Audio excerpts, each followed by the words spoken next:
राधे राधे, जय श्री कृष्णा। कार्तिक मास 24वां दिन, 24वां अध्याय, कार्तिक मास व्रत कथा। राजा पृथु श्री नारद जी ने पूछा। नारद जी कहते हैं अपने तुलसी के इतिहास व्रत महात्म्य के बारे में यही नारद जी आपने बताया। अब आप ऐसे बताइए कि कार्तिक मास में और भी देवताओं की पूजन होता है क्या? कोई और देवताओं की पूजा कर सकते हैं? यह भी मुझे समझना है, ये भी मुझे समझाइए। तो नारद जी बोलते हैं कि पहले समय में पर्वत के निकट कर्तिपुर में एक धर्मात्मा धर्मदत्त नाम का ब्राह्मण था।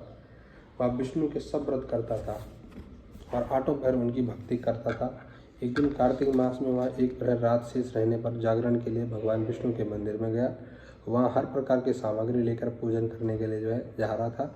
तो उसने मार्ग में एक बड़े भयंकर राक्षसी को देखा, जिसके बड़े बड़े दांत और लाभ जीभ बड़ी बड़ी, नाखून बड़े बड़े, जिसको देखकर वो घबरा गया। शरीर नंगा, मांस रहित, बुरी तरह से वो कांपने लग गया। राक्षसी को देखकर धर्मदत्त ब्राह्मण तो कुछ उपाय न देकर उसने पूजा की थाली और जल का लोटा व उस जल का लोटे जिसमें तुलसी भरी हुई थी वो उस राक्षस के ऊपर फेंक दिया डर के मारे। जिसके कारण, क्योंकि उसके भगवत नाम का जप किया हुआ था, उसने भगवान के नाम की पूजा की थी, कार्तिक का व्रत लिया हुआ था, बड़ा धार्मिक था, तो वह सामग्री जल का लोटा जिसमें कि तुलसी दल पड़ा हुआ था, उसको जब उसने राक्षसी पे मारा तो उससे उसका जन्म जन्मांतर के पाप नष्ट हो गए और उसे अपना पूर्व जन्म स्मरण हो गया। उस राक्षसी को वह हाथ जोड़कर धर्मदत्त के चरणों में गिर पड़ी और कहने लगी कि हे विप्र, हे ब्राह्मण, मैं पूर्व जन्म के कर्मों के फल से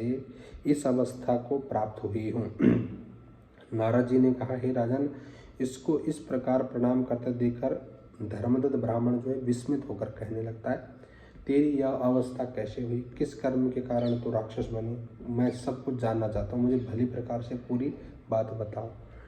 तब वो राक्षसी कह रही है, कलह नाम की, उसका पूर्व जन्म का नाम है कलह। उस राक्षसी ने, जिसका नाम कलह था, उसने कहा, हे ब्राह्मण, सौराष्ट्र में भिक्षुक नाम का एक ब्राह्मण रहता था। मैं उसकी पत्नी थी। मेरा स्वभाव बड़ा ही निष्ठुर था। मैंने अपने पति का कभी भला नहीं चाहा, न कभी उसे अच्छा भोजन मिठाई दिया, न ही उसकी मन की इच्छा को पूर्ण किया। मैं प्रतिदिन उससे लड़ती झगड़ती रहती थी। मुझे उस प्रकार की लड़का देकर वह नित्य प्रतिदिन कलह होता था।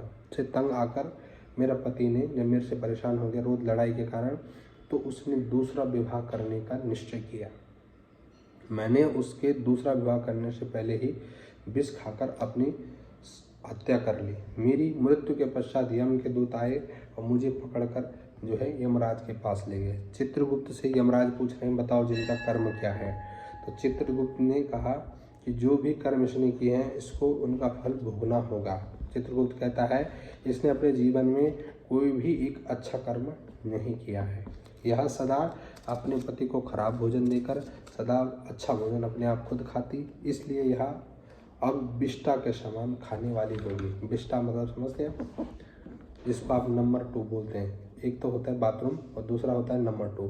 उसको खाकर वह सुकरी योनि में जन्म लेगी, क्योंकि इसने खुद अच्छा खाया और पति को खराब खिलाया। क्योंकि यह अकेले ही पाक के बर्तन में भोजन करती थी। जिस खाने में खाना बनाया जाता है, जिस बर्तन में, उससे कभी खाना नहीं खाना चाहिए।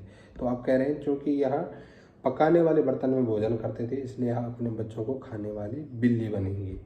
इसने चूंकि अपने पति पर क्रोध करके आत्मघात किया, इसलिए यह प्रेत योनि में भी जाएगी।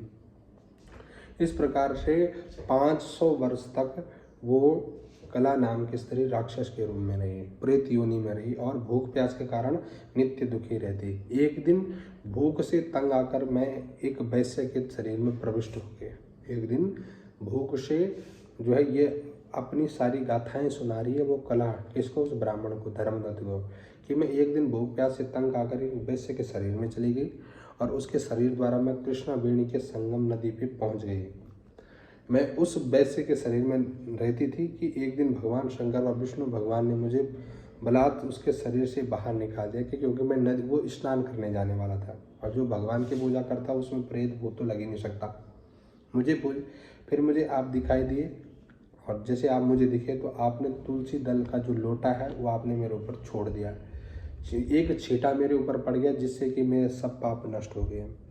हे द्विजो, हे ब्राह्मण, अब आप मुझे यह बतलाएं कि आगे होने वाली 3 योनियों और इस प्रेत देह से मेरी मुक्ति कैसे होगी, वो बताओ।